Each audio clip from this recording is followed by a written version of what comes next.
여러분 안녕하십니까? 북한 김정은 국무위원장이 중국 시진핑 주석과 6년 만에 정상회담을 갖습니다. 어제 푸틴 대통령과의 북러 정상회담에 이어 하루 만에 북중 정상회담을 이어가는 건데요. 베이징 바로 연결하겠습니다. 자, 이필희 특파원, 지금 북중 정상회담이 시작됐습니까? 네, 중국 관영 CCTV는 시진핑 주석과 김정은 국무위원장이 회담을 시작한 모습을 조금 전 보도했습니다. 회담 장소는 인민대회당인데요. MBC 취재진은 오늘 오후 김정은 국무위원장의 전용 차량이 베이징 중심가인 창안지해를 지나가는 모습을 촬영했습니다. 이 차량은 베이징 동쪽에서 서쪽으로 이동하고 있었는데요. 북한 대사관을 나와 인민대회당으로 이동한 것으로 보입니다. 중국 외교부도 오늘 정례 브리핑에서 두 나라 정상이 정상회담을 가질 예정이라고 확인했습니다. 무려 6년 만에 정상회담이 열리게 된 건데요. 외교부 대변인은 북한과 중국 두 나라의 지도자가 회담을 통해 양국 관계와 공동 관심사에 대해 깊이 있는 의견을 교환할 것이라고 말했습니다. 고작훈 대변인의 말 들어보시겠습니다. 中方愿同朝方一道加强战略沟通，推动各自社会主义事业和中朝传统友好合作关系。 자, 그런데 북중 정상회담이 열릴 징후는 일찌감치 나타나지 않았습니까? 네, 베이징 외교관에서는 일찌감치 두 정상이 만난 가능성이 흘러나왔는데요. 우선 접경 지역인 단둥의 강변 호텔들은 김 위원장의 전용 열차가 건너게 될 조중 우이교가 보이는 방들의 예약을 내일까지 모두 취소했습니다. 그러니까 호텔에 투숙객이 들어오기 전에 국경을 넘으려면 내일은 베이징을 출발해야 하거든요. 이런 점들을 감안하면 베이징을 출발하기 전에 회담이 열려야 한다는 전망이 나왔던 거죠. 시진핑 주석은 푸틴 대통령과 그제 오전 정상회담을 했기 때문에 김 위원장도 비슷하게 격을 맞춰 내일 오전에 만나지 않을까 하는 예상이 있었는데요. 오늘 저녁 정상회담을 하는 식으로 회담의 격을 높인 모습이어서 이 배경을 두고도 여러 해석이 나오고 있습니다. 지금까지 베이징에서 전해드렸습니다. 이런 과정을 거쳐 윤 전 대통령이 석방된 직후 대통령 경호처가 1분당 1000발의 총알을 발사할 수 있는 자동소총 200정을 구매하려 했던 사실도 확인됐습니다. 당시 구매 계획의 결제자는 윤석열 김건희 부부의 최측근이자 당시 경호처의 실세였던 김성훈 차장과 이광우 본부장이었습니다. 이기주 기자의 단독 보도입니다. 윤석열 전 대통령에 대한 2차 체포영장 집행을 이틀 앞두고 경호처와 경찰 간 무력 충돌이 우려됐던 지난 1월 13일 검은 전술복에 헬멧을 쓴 대통령 경호처 요원들이 소총이 담긴 것으로 보이는 배낭을 메고 한남동 대통령 관저를 순찰합니다. 일부는 아예 소총을 밖으로 노출시켜 위압적인 분위기까지 조성했지만 결국 체포를 막지는 못했습니다. 불미스러운 유혈 사태를 막기 위해서 그런데 지난 3월 지규현 판사가 구속기간을 날짜 대신 시간으로 계산해 윤 전 대통령을 석방시켰습니다. 석방 닷새 뒤 경호처가 내부 문건 하나를 작성합니다. 문건 제목은 경호작전용 자동소총 교체 사업 계획. 오래된 총을 새 걸로 바꿔 유사시 화력 증강과 전술 강화를 위한다고 돼 있습니다. 예산 22억 5천만 원을 들여 5.56mm 150정과 9mm 50정, 총 200정의 자동소총 구매 계획을 세운 겁니다. 미국 특전사 델타포스나 우크라이나 특수작전군 등이 사용하는 1분에 1000발가량 발사되는 최신형 무기들로 결제자는 3차 구속영장까지 기각됐던 김성훈 차장과 이광우 본부장이었습니다. 또 당시는 헌법재판소의 탄핵심판 선고가 늦어지며 국론 분열이 극심했던 시기로 한남동 관저 주변에서 윤어게인 집회가 매일 열리던 때였습니다. 김 여사가 총 안 쏘고 뭐 했냐고 질책성 발언했다는 보도도 나왔는데 사실이 아니라고 임의를. 정치권에선 당시 경호처가 윤 전 대통령의 복귀를 준비했던 것 아니냐는 비판이 나왔습니다. 탄핵 당한 대통령에 대한 경호 자치는 최소로 하는 게 원칙입니다. 윤석열 씨의 사병화되어 있는 상황에서 자동소총을 교환한다는 것 자체에 대해서 의구심을 갖는 겁니다. 경호처는 해당 계획의 배경을 묻는 MBC의 질의에 자동소총 교체 사업은 계획 수립만 있었으며 실제 추진되지 않고 종료됐다는 짧은 입장을 보내왔습니다. MBC 뉴스 이기주입니다. 조국혁신당 강미정 대변인이 당내 성비위 사건에 대한 조치가 미온적이라고 비판하며 탈당을 선언했습니다.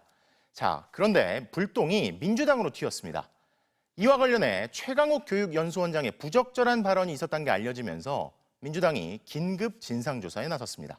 장슬기 기자가 보도합니다. 조국혁신당이 당직자의 성추행 사건에 미온적이라며 강미정 대변인이 탈당을 선언했습니다. 당은 피해자들의 절규를 외면했습니다. 윤리위와 인사위는 가해자와 가까운 인물들로 채워져 있었고 지난 4월 2건의 성비위가 조국혁신당에 신고됐고 당은 외부 조사를 거쳐 가해자 1명에게는 영구 제명을, 또 다른 가해자는 당원권 정지 1년 처분을 내렸습니다.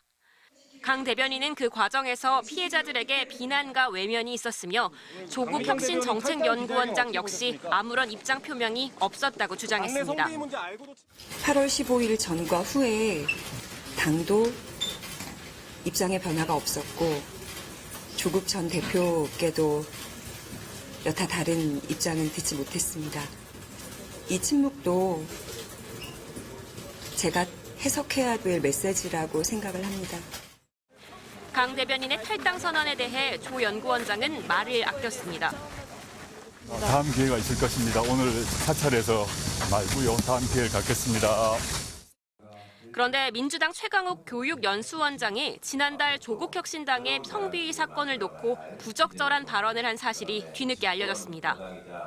내가 보기에 나는 누구가 좋은데 저희가 하니까 저 말을 맞는 것 같아. 이건 아니죠. 그건 자기 생각이 아니잖아요. 그 개돼지의 생각이죠.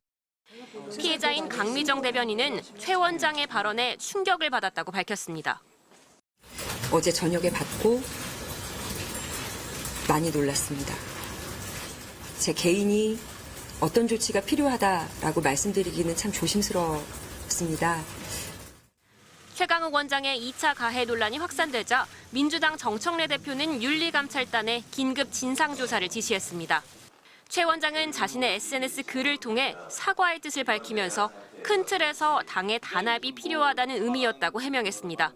MBC 뉴스 장슬기입니다. 최근 서울의 한 초등학교 앞에서 어린이 유괴 시도가 있었다는 이야기가 돌면서 학부모들이 불안에 떨었는데요. 이 얘기가 사실인지에 대해서 말들이 오갔는데 오늘 20대 남성 3명이 유괴를 시도한 혐의로 긴급 체포됐습니다. 정한솔 기자가 보도합니다. 서울 서대문구의 한 초등학교 인근. 주민들은 납치, 유괴 얘기가 돌자 불안합니다. 납치범이라는 게 한동안 없었잖아요, 이게. 그 아까 뉴스에 나오길래 야 이것도 그런 게 또 생겨나는구나 이제 마음속으로 그 생각을 하고 있었죠. 경찰이 이 일대에서 아이들을 유괴하려 한 혐의로 20대 남성 3명을 긴급 체포했습니다. 조사 결과 지난달 28일 오후 3시 31분 이들 일당은 초등학생에게 차량으로 접근해 귀엽다, 집에 데려다 줄게라며 유인한 것으로 드러났습니다. 아이가 거부하자 3시 32분, 36분에도 또 다른 아이들에게 같은 방법으로 접근했습니다. 표적이 된 아이들은 모두 4명. 아이들이 현장을 떠나면서 범행은 모두 미수에 그쳤습니다. 해당 초등학교는 지난 1일 어린이 유괴 예방을 위한 주의 부탁이라는 제목의 가정통신문을 발송했습니다. 학교 후문과 인근 시장에서 흰색 차량에 탑승한 남성 2명이 아이들에게 접근해 집까지 데려다 주겠다고 했다며 유괴를 막을 5가지 안전수칙도 공지했습니다. 관련 보도가 나오자 경찰은 지난 2일 범죄 관련성이 확인되지 않았다고 공개적으로 부인했습니다. 경찰은 비슷한 신고가 추가 접수되자 강력팀을 투입해 일당 3명을 서울과 경기도에서 순차적으로 검거했습니다. 경찰은 첫 신고 당시 피해 아동 어머니가 언급한 범행 차량이 흰색 승합차였는데 실제로는 회색 SUV였다면서 사실관계 파악에 어려움이 있었다고 해명했습니다. 경찰은 문제될 수도 있다며 소극적 가담을 한 1명을 뺀 나머지 2명에 대해서는 구속영장을 신청하고 범행 경위와 여죄 여부를 추궁하고 있습니다. 중학교 때부터 친구였던 이들은 초등학생들이 귀여워서 장난삼아 했다는 취지로 진술한 것으로 알려졌습니다. MBC 뉴스 정한솔입니다. 경찰이 프랜차이즈 피자 가게에서 가맹 본사 임원 등 3명을 살해하고 자해한 가게 점주의 퇴원을 기다리고 있습니다. 본사와 가맹점주 간 갈등설에 대해서는 이야기가 엇갈립니다. 조건희 기자의 보도입니다. 빨간 소형 화물차에서 운전자가 내립니다. 가맹점주 김모 씨의 피자 가게에 들어가기 직전 인테리어 업체 대표의 모습입니다. 이 대표는 딸, 본사 임원 등과 함께 어제 오전 10시 반쯤 김 씨 매장을 찾았다. 30분도 지나지 않아 김 씨가 휘두른 흉기에 쓰러졌습니다. 경찰차도 어마어마하게 구급차가 5대 정도. 가해자 김 씨 가족은 매장 인테리어 보수 공사를 둘러싼 갈등을 원인으로 지목했습니다. 냉장고 바닥 부분에 타일이 깨졌는데도 보수해주지 않아 스트레스를 받았다는 겁니다. 처음에는 해결해주겠다던 본사가 나중에 말이 바뀌었다고도 했습니다. 반면 본사 관계자는 처음에는 무상으로 보수를 해줬지만 보증기간 1년이 지나는데도 계속 무상 수리를 요구해 갈등이 커졌다고 했습니다. 본사가 인테리어를 강요한 적도 없고 수익을 1원도 안 가져간다고 했습니다. 갑자기 8월 29일 날 타일이 깨졌다고 2년 정도 거의 다 되다 보니 무상이 좀 어렵다고 이야기한 것 같아요. 가해자 가족은 신메뉴와 관련한 본사의 압박도 있었다고 주장했습니다. 한 배달 플랫폼의 1인분 메뉴는 점주의 수익이 적은데도 본사가 도입을 권했다는 겁니다. 생산되는데 남는 게 너무 없다고 하소연한 적은 있었어요. 플랫폼에서 가져가는 게 많고 본사에서 너무 많이 가져간다. 본사는 1인분 메뉴가 수익은 적지만 매출은 크게 늘어난다면서 희망 매장 40여 곳에만 도입했다고 했습니다. 또 가해점주는 도입 하루 만에 본인 뜻대로 중단했다고 설명했습니다. 공정거래위원회는 가맹점주와 본사 사이에 불합리한 계약이 있었는지 기초 사실을 파악하고 있는 것으로 전해졌습니다. 경찰은 김 씨가 퇴원하는 대로 체포해 범행 동기를 조사할 방침입니다. MBC 뉴스 조건입니다.